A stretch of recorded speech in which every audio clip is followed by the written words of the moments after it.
그때 박원순 후보에게 장충체육관에서 결국 경선해가지고 졌잖아요. 그때 기분이 어떠셨어요? 그러니까 장충체육관 그 순간에는 아무 느낌이 없었어요. 느낌이 없었는데. 네. 근데 이제 저녁을 먹으려고 이제 저녁을 먹으러 딱 갔는데 모여 있는 사람들이 저를 막 위로를 해주는 거예요. 안 되길 잘했어. 막 그렇게 위로를 해주는 거예요 저한테. 안 되길 잘했다고. 응, 안 되길 잘했다. 야권 승리의 불쏘시개 된 것이야 너는. 네. 근데 그 다음날 자고 나서 생각해보니까 왜 내가 불쏘시개 돼야 되냐고. 너무 억울해. 난 뼈도 튼튼한데 장작인데 왜 내가 불쏘시개야. 화가 나기 시작하는 거 그 다음날부터. 그렇죠. 네. 그래갖고 이걸 어떻게 해나 했는데 또 우리 보좌관이 전화 왔어. 의원님. 그래서 왜? 그랬더니 아름다운 경선이었지 않습니까? 뭐 이러는 거야 나한테. 이 새끼야. 그래서 내가 그랬더니 그래서 지금 박원순 그 후보를 만나러 가시죠? 나한테 그러는 거예요. 아름다운 경선이었고. 아름다운 경선이었. 선거운동도 도와주고 그래야 되지 않겠냐. 네. 그래서 내가 그랬지. 야, 진 사람이 이긴 사람 찾아가는 거 맞냐? 이긴 사람이 진 사람 와서 품어갖고 뭐 이렇게 하는 거 아니야? 그랬더니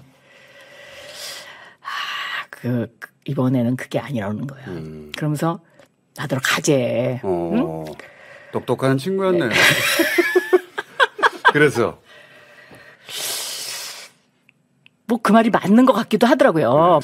길게 생각 안 하고 제가 진짜 갔어요.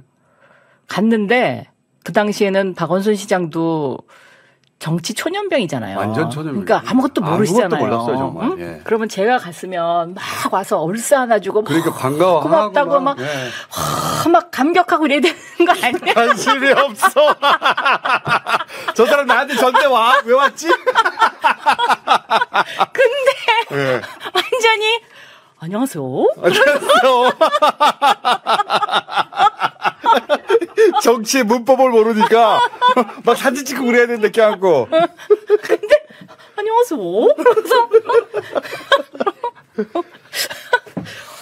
그래서 그 이후로 누가 물어보면 나는 그때 불쏘시개가 될 줄 알고 그렇게 나간 것이다. 기꺼이 야권 승리를 위해서 그렇게 표준 답변을 해왔으나 사실은 엄청 분했다 이거 아닙니까? 이제야 밝히지만. 자고 나면 자고 날수록 분한 거야. 시간이 지나면 지날수록 더 억울해. 더 억울하고 그다음에 이제 이 정치를 전혀 모르는 박원순. 정치도 모르는 국회의원 한 번 안 해본 사람. 안 해보고. 그 사람이. 지리산에서 왔다 갔다 거리다 지리산에서 왔다 갔다 거리다. 그 수영 깎고선 수영을 깎고는 처음에 이제 저랑 안녕하세요 이러고 만났는데 그 다음부터는 뭐 자기가 필요하면 막 전화가 와가지고 여기 왜 안 오시는 거예요? 아니 미워 죽겠어. 아니 이러면서 여기 오셔야 되는 거 아니에요? 자, 그럼 분통의 시절을 겪고 자.